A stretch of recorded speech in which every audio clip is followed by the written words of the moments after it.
நீங்க பண்ற விஷயத்த எல்லாத்துக்குமே கொண்டு போய் சேர்க்கலாம். இப்ப Instagram, YouTubeல பார்த்தீங்கன்னா, செலிபிரிட்டி அப்படிங்கிற ஃபேஸ விட, இப்ப உங்கள மாதிரி, என்ன மாதிரி இருக்கிற காமன் மேன் எவ்வளவோ பேர் வந்து இல்ல சாப்பாடு மட்டும் சாப்பிட்டாலே போதுமா? இந்த சாப்பாடு நான் என்ன வேணா சாப்பிட்டுக்குருவேன். இத போட்டுட்டா நான் அதெல்லாம் சரி பண்ணிக்குவேன். அப்படியா? இது என்ன நடக்குது? இப்ப நான் அடுத்து என்ன கேட்கிறேன், நெறைய சோப் கம்பெனி இருக்காங்க. இன்டர்நேஷனல் பிராண்ட் இருக்காங்க, இந்தியன் பிராண்ட் இருக்காங்க. நீங்க ஒரு கடைக்கு போனீங்கன்னா, ஒரு 20 வெரைட்டி ஆஃப் சோப் நீங்க பார்க்கலாம். ஒரு சூப்பர் மார்க்கெட்டுக்கு போனா அவ்ளோ சோப்ஸ் நீங்க பார்க்கலாம்.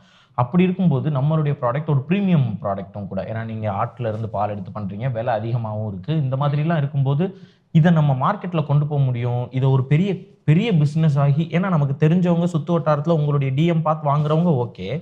அதை தாண்டி இது பெரிய அளவுல நிறைய பேரை வாங்க வைக்கிற மாதிரி இப்படி க்ரோர்ஸ் எல்லாம் டர்ன் ஓவர் பண்ற மாதிரி பண்ண முடியும்னு இந்த துறையில அந்த கான்பிடென்ட் உங்களுக்கு எப்படி வந்துச்சு? ஏன்னா காஸ்மெட்டாலஜி துறைங்கிறது ஒரு பெரிய பெரிய முதலாளிகளினுடைய கையில இருக்கக்கூடிய துறை இல்லையா? நிறைய விளம்பரங்கள் டிவில வருது, எவ்வளவோ எப்படியோ பிராண்ட் பண்றாங்க, ஒவ்வொன்றும் செய்யறாங்க.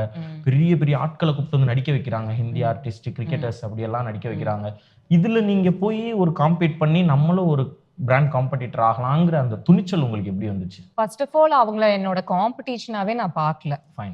ஏன்னா வந்து நாங்க பண்றது வந்து நேச்சுரலா நாங்க பண்றதுக்கும் அவங்க பண்றதுக்கும் சம்மந்தமே இல்லைங்க. அந்த குவாலிட்டி ஆஃப் இன்கிரீடியன்ட்ஸ் நாங்க யூஸ் பண்றதுக்கும் அவங்களுக்கும் சம்மந்தமே கிடையாது. அதுவும் இல்லாம நீங்க முன்னாடி பாத்தீங்கன்னா ஒரு டிவி கமர்ஷியல் மூலமா தான் ஒரு பிராண்ட பத்தி எல்லாத்துக்கும் தெரிய வரும். ஆமா. பட் இப்ப வந்து நம்மளோட social media, YouTube, Instagram, Facebook மூலமா நீங்க நீங்க பண்ற விஷயத்த எல்லாத்துக்குமே கொண்டு போய் சேர்த்தலாம். இப்ப Instagram, YouTubeல பார்த்தீங்கன்னா, செலிபிரிட்டி அப்படிங்கிற ஃபேஸ விட, இப்ப உங்கள மாதிரி, என்ன மாதிரி இருக்கிற காமன் மேன் எவ்வளவோ பேர் வந்து வளர்ந்திருக்கிறாங்க. அந்த அந்த ஒரு வேவ்ல அடிச்சுட்டு வந்தது தான் நாங்களும்னு நான் நெனைக்கிறேன். ஸோ அத ஃபர்ஸ்ட் ஆஃப் ஆல் நாங்க அவங்கள எங்க காம்படிஷனாவே பார்க்கல. நாங்க பண்றதுக்கும், அவங்க பண்றதுக்கும் சம்மந்தமே இல்ல. பட் எனக்கு ஃபர்ஸ்ட்ல இருந்தே ரொம்ப நம்மளுக்கே தெரியாம ஒரு கட் ஃபீலிங் இருக்கும்ல. இது கண்டிப்பா இது வந்து சக்சஸ் ஆகும். இது ஹிட் ஆகும்.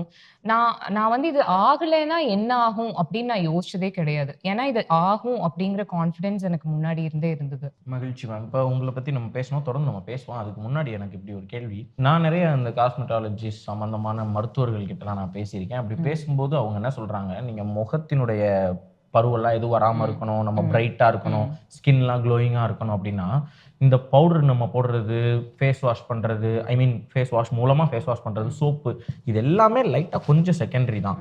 நீங்க என்ன சாப்பிடுறீங்களோ அந்த சாப்பாடு தான் ஃபர்ஸ்ட். ஜங்க் ஃபுட் இல்லாம இருக்கணும், ஆயில் ஃபுட் இல்லாம, ரிப்பீட் ஆயில் யூஸ் பண்ற மாதிரி இல்லாம இருக்கணும். அதுக்கப்புறம் இந்த இது பீஸா, ஃபாஸ்ட் ஃபுட், பதப்படுத்தப்பட்ட உணவுகள்னு சொல்லுவோம், அந்த மாதிரியான உணவுகள் இல்லாம இருக்கணும். ஃப்ரூட்ஸ் நிறைய சாப்பிடணும், வெஜிஸ் நிறைய சாப்பிடணும், இதெல்லாம் சாப்பிட்டாலே தண்ணி நிறைய குடிக்கணும், இதெல்லாம் செஞ்சாலே சரியாயிரும்னு சொல்றாங்க. அப்ப நான் உங்ககிட்ட கேட்க வர்றது, இதுவும் இப்படி ஒன்று இருக்கு. நீங்க ஒரு ப்ராடக்ட் இந்த நேச்சுரலா எதெல்லாம் அவங்க சாப்பிடணும்னு சொல்றாங்களோ அதையெல்லாம் இன்கிரீடியண்டா வச்சு அது கூட என்ன கெமிக்கல்ஸ் வேணுமோ அதெல்லாமும் வச்சு ரிசர்ச் பண்ணி ஒரு ஃபேக்டரியில ஒரு கிரீமை தயாரிச்சு அனுப்புறீங்க. இப்ப இந்த கிரீம், இந்த உணவு, இது ரெண்டுல எது டாப்ல வருது? எது ஃபர்ஸ்ட் ப்ரையாரிட்டினா எப்படி வருது? இது ரெண்டும் ஒரு மாதிரி ஈக்குவலா, இதுவும் பண்ணணும் இதுவும் பண்ணணும் அப்படியா? இல்ல சாப்பாடு மட்டும் சாப்பிட்டாலே போதுமா? இந்த சாப்பாடு நான் என்ன வேணா சாப்பிட்டுக்குருவேன், இதை போட்டுட்டா நான் அதெல்லாம் சரி பண்ணிக்குவேன் அப்படியா? இது என்ன நடக்குது? இது கண்டிப்பா ஹோலிஸ்டிக்கா தான் பார்க்கணுங்க.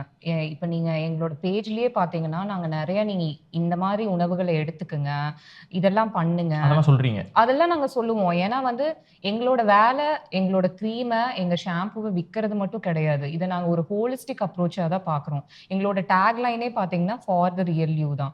ஸோ நீங்க எல்லா விஷயமும் கரெக்டா பண்ணாதான் ஒரு விஷயம் கரெக்டா நடக்கும். இது நான் ஒரு எக்ஸாம்பிள் சொல்றேன். இப்போ ஒரு குழந்தைய நீங்க ஸ்கூல்ல கொண்டு போய் சேர்த்துறீங்க. எல்கேஜில கொண்டு போய் குழந்தைய ஸ்கூல்ல சேர்த்துறீங்க. ஸ்கூல்ல சேர்த்திட்டேன், என் வேலை முடிஞ்சது, இனி ஸ்கூல் பார்த்துப்பாங்க, டீச்சர்ஸ் பார்த்துப்பாங்க, அவன் நல்ல ஒரு சிட்டிசனா வரணும் அப்படின்னு நம்ம சொல்லிட்டு இருந்துட முடியாதுல்ல. பேரண்டா நீங்க என்ன எஃபர்ட் போடுறீங்க, நீங்க அவங்களுக்கு ரைட்டான என்விரான்மெண்ட் கிரியேட் பண்றீங்களா, இது எல்லாமே முக்கியம் தானே. அந்த மாதிரி தான் நம்ம பாடியும், நம்மளோட ஸ்கின்னும் அந்த மாதிரி தான். நான் க்ரீம் போட்டேன், ஓகே இது சரியாயிடணும் அந்த மாதிரி கிடையாது. நீங்க என்ன சாப்பிடுறீங்க, நீங்க தூங்குறீங்களா ஒழுங்கா, ஃபர்ஸ்ட் ஸ்லீப் தான் ஆக்சுவலா. நீங்க வந்து நைட் ஃபுல்லா நான் உட்காந்து நெட்ஃபிளிக்ஸ் பார்த்துட்டு ஃபோனை நோண்டிட்டு அடுத்த நாள் காலையில எனக்கு கண்ணை சுத்தி டார்க் சர்க்கிள்ஸ் வருதுன்னா ஒன்றும் பண்ண முடியாது. கண்டிப்பா இது எல்லாமே இன்டர்ட்வைன்டு தான். நீங்க வந்து கரெக்டான சாப்பாடு சாப்பிடணும், கரெக்டான நேரத்துக்கு தூங்கணும், ரைட் ப்ராடக்ட்ஸ் யூஸ் பண்ணணும். இது எல்லாமே வந்து உங்களோட ஸ்கின் வந்து ஹெல்தியா இருக்கிறதுக்கு ஹெல்ப் பண்ணும். Okay ma'am. இப்ப இந்த கோட் மில்க்ல நீங்க 4, 5 ஆடு வச்சிருக்கும்போது 10 சோப் யூஸ் பண்ணீங்கன்னா, அது புரிஞ்சுக்க முடியுது. இப்ப நீங்க ஆயிரக்கணக்கான சோப்ஸ் நீங்க தயாரிப்பீங்க. இப்பயும் அவ்வளோ கோட் மில்க்குக்கு எங்க போறீங்க? இது எனக்கு ஒரு சந்தேகமாவே இருந்துச்சு. நாங்க ஆரம்பத்துல 5, 6 ஆடு தான் இருந்தது. பட் இப்போ வந்து எங்ககிட்ட ஒரு 250 ஆடு இருக்கு. ஆனா அந்த 250 ஆட மட்டும் வச்சு இவ்ளோ ப்ராடக்ட்ஸ் நாங்க பண்ண தயாரிக்கல. முடியாது. நாங்க வந்து நான் அக்ரிகல்ச்சரல் பேக்ரவுண்ட்ல இருந்து வரேன். என் ஹஸ்பண்டும் அக்ரிகல்ச்சரல் பேக்ரவுண்ட்ல இருந்து வராரு. சுத்தி நெறைய விவசாயிகள் இருக்காங்க. நாங்க ஆரம்பத்துல இருந்தே மேக்ஸிமம் அவங்க கிட்ட இருந்து டைரக்ட்டா என்ன சோர்ஸ் பண்ண முடியும், கொள்முதல் பண்ண முடியும். அவங்களுக்கும் நம்மளால எப்படி சப்போர்ட் பண்ண முடியும், அந்த மாரி தான் நாங்க பார்த்துருக்கோம். ஸோ நெறைய பேத்துக்கிட்ட இருந்து நாங்க அவுட் சோர்ஸ் பண்ணியும் நாங்க யூஸ் பண்ணிட்டு இருக்கோம். அத தாண்டி நெறைய வேற வேற பால்லாம் கூட பண்றீங்கல்ல? ஆமா. பீனட் ஏன்னா வந்து கோட் மில்க்ன்னு ஒரு லிமிட்டேஷன் இருக்குங்க. நாங்க குவாலிட்டியும் காம்ப்ரமைஸ் பண்ணக்கூடாது. நாங்க ஆரம்பத்துல 2017ல எவ்ளோ amount of goat milk add பண்ணமோ, அதே தான் இப்பவும் ஆட் பண்றோம். மில்க் தான் எங்களோட யூஎஸ்பின்னு நாங்க ரியலைஸ் பண்றதுக்கே ஒரு 2, 3 வருஷம் ஆச்சு. ஸோ இப்போ ஒரு 2 வருஷத்துக்கு முன்னாடி நாங்க பலவிதமான பால்ல நாங்க ப்ராடக்ட்ஸ் லான்ச் பண்ண ஆரம்பிச்சிருக்கோம். ஆல்மண்ட் மில்க், தேங்காய் பால், சோய் மில்க் இந்த மாதிரி வீகன் ஃபார்ம் ஆஃப் மில்க்கும் நாங்க நெறைய இன்ட்ரோடியூஸ் பண்ண ஆரம்பிச்சிருக்கோம். அதுலயும் நெறைய ப்ராடக்ட்ஸ் பண்ணிட்டு இருக்கோம் நாங்க. மாட்டுப்பாலுமே இதுல வருதா? மாட்டுப்பால்ல பண்றது இல்ல. மாட்டுப்பால் எதுவும் கோட் பண்றது இல்ல. மில்க்ல மட்டும் தான் நாங்க பண்ணிட்டு ஆட்டுப்பால் ஒண்ணு, அத விட்டா பாதாம் பாலு, சோய் மில்க்கு, அப்புறம் தேங்காய் பால். தேங்காய் பால். ஆமா. இதுல பண்ணிட்டு இருக்கோம் நாங்க இப்போ. Okay, okay. இப்ப இந்த ஓட் மில்க் அப்புறம் ஓட்ஸ்ல இருந்து பண்ணிட்டு இருக்கோம். ஓட்ஸ்ல இருந்து பால் எடுத்தா? ஆமா. ஓகே. இதெல்லாமே ஆமா. உங்களுடைய யூஎஸ்பிங்கிறது வில்வாவினுடைய மில்க் தான். பால் இப்ப தான். இப்போ வில்வா தான் Asia's first milk based skin and hair care brand. மில்க்ல இருந்து மில்க்க ஒரு முக்கியமான இன்கிரீடியன்ட்டா வச்சு பொருள் தயாரிக்கிறது நாங்க தான். மகிழ்ச்சி. ஏசியாலேயே. Okay ma'am. இப்ப நான் ஒரு கேள்வி கேட்கிறேன். ஆனா லைட்டர் நோட் கேட்கிறேன். ஏன்னா நீங்க 40 ப்ராடக்ட் 50 ப்ராடக்ட் வச்சிருக்கீங்க. இப்ப ஃபேஸ் வாஷ்ல எத்தனை வெரைட்டி இருக்கும்? 2 வெரைட்டி இருக்கு. 2 இருக்கும்.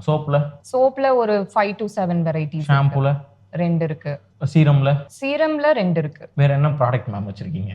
ஃபேஸ் மாஸ்க்னு சொல்லுவாங்க. சரி. நீங்க ஃபேஷியல் போய் பண்ணாம வீட்லயே ஃபேஷியல் பண்ணிக்கிற அந்த மாதிரி. மாட்டிக்கிறது. மாஸ்க் மாட்டுறது கிடையாது. ஷீட் மாஸ்க் கிடையாது.